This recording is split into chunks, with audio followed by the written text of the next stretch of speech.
এই নিরাপত্তারক্ষীর নাম তারেক আলম। সবাই যখন ঈদের ছুটিতে বাড়িতে যান, তিনি তখন একটি বেসরকারি ব্যাংকের এটিএম বুথের নিরাপত্তার দায়িত্বে থাকেন।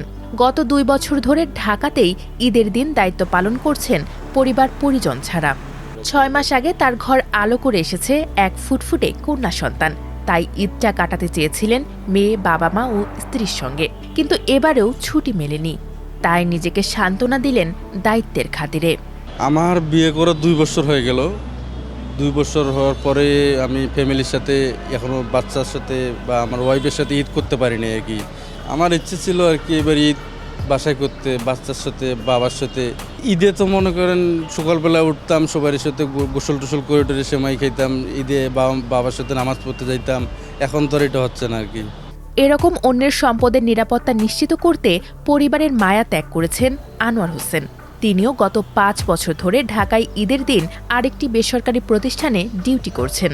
5 বছর হলো বাসায় ঈদ করি না। 5 বছরের মধ্যে আপনার 2 বার ঈদ করছি আর কি বাড়িতে।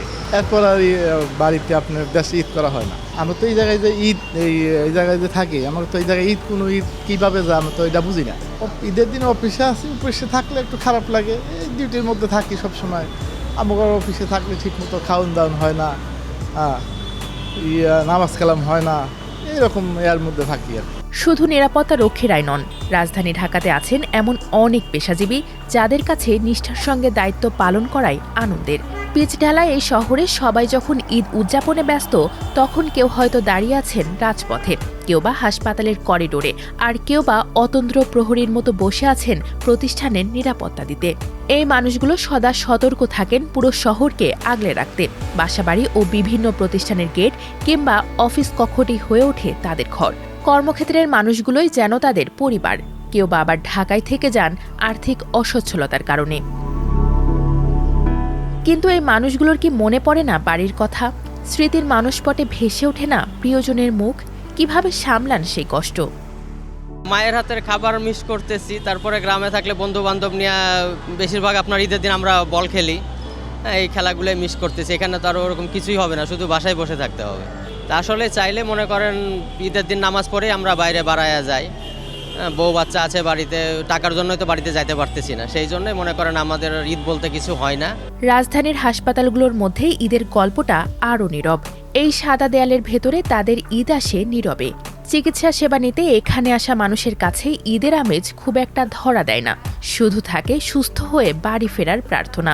ফলে এখানে চিকিৎসক ও নার্সদের ছুটি নেই, নেই কোনো বিশেষ আয়োজন। সেবা দিয়ে অসুস্থ মানুষের মুখে হাসি ফোটানোই যেন তাদের কাছে ঈদের সার্থকতা। একটা মানুষ যিনি এখানে হাসপাতালে ভর্তি আছেন, তিনিও তার ঈদটা নষ্ট করে এখানে আছেন, তারও পরিবার আছে। উনি যদি ঈদটা আমাদের সাথে সুস্থ করে যদি আমি তাকে বাড়ি ফেরত পাঠাতে পারি, তাহলে তার পরিবারও তাকে নিয়ে সুস্থ খুশিতে থাকবে।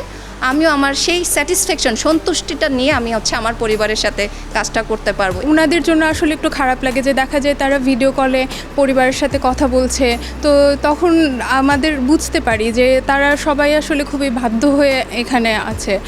এই কারণে আমরা যতটুকু পারি তাদেরকে একটা হোমলি ফিলিংস দেওয়ার চেষ্টা করি যে আমরা আপনার পাশে আছি। শুধু আইনশৃঙ্খলা রক্ষাকারী বাহিনীর সদস্য, গণমাধ্যম কর্মী, ফায়ার সার্ভিসের কর্মী, চিকিৎসক, নার্স, নিরাপত্তারক্ষী কিংবা রাইডার, যেই হন না কেন, কাজের মধ্যেই তারা ঈদ আনন্দ খুঁজে পান। আমাদের ঈদ আনন্দ পূর্ণতা পায় এইসব মানুষগুলোর দায়িত্ব, কর্মনিষ্ঠা ও আত্মত্যাগের। তারা শহর, বাসাবাড়ি ও প্রতিষ্ঠান আগলে রাখেন বলেই আমরা নিশ্চিন্তে ঈদ উদযাপন করি।